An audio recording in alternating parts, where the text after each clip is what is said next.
Hey everyone, welcome back to Corporate Decoder. Today we're diving into a company that's trying to connect everything faster, and their recent report may have some connections that aren't exactly super speedy. You might even say it's a bit of a traffic jam.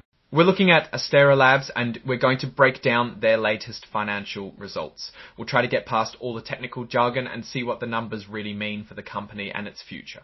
Before we start, if you appreciate getting straight insights from corporate documents, make sure you're subscribed. We also have a Discord community linked in the description below where you can discuss these filings in real time. Let's get started.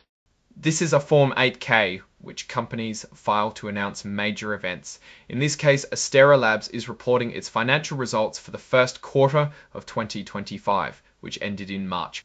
Astera Labs put out a press release about how they did in the first 3 months of 2025. We are going to look at the details behind that announcement and what it all means.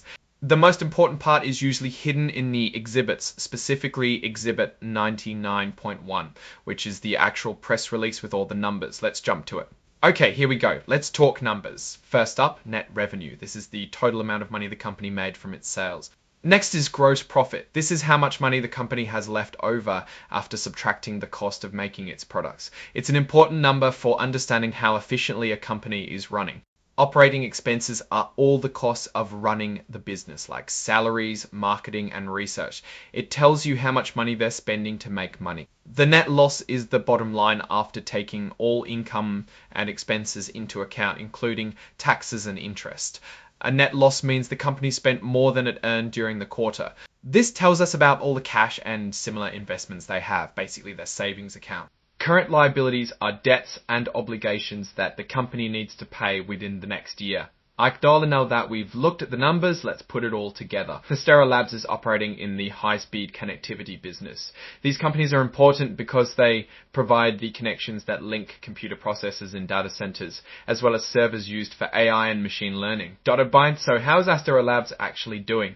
Well, this report is just a snapshot, but it gives us some clues, and it's also important to remember this is a quick snapshot, not a full movie. We'd need more information to make a complete assessment.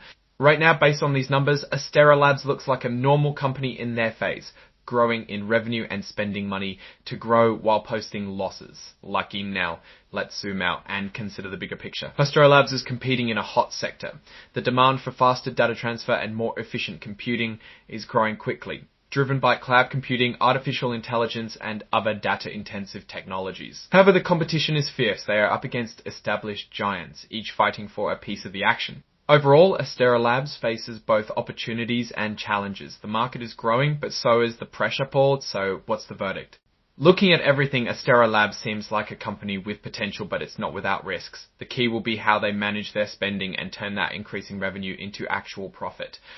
The company needs to prove that it can compete with larger competitors and deliver on its promises. It needs to avoid that traffic jam and continue growing at a healthy rate. Alright, that's our breakdown of Astera Labs' latest report. What's your take on these numbers and what they signal for the company's future? Drop your thoughts in the comments. If this analysis was valuable, hitting that like button really helps, and subscribe for more deep dives. Don't forget to check out the Discord in the description. Thanks for watching. See you next time.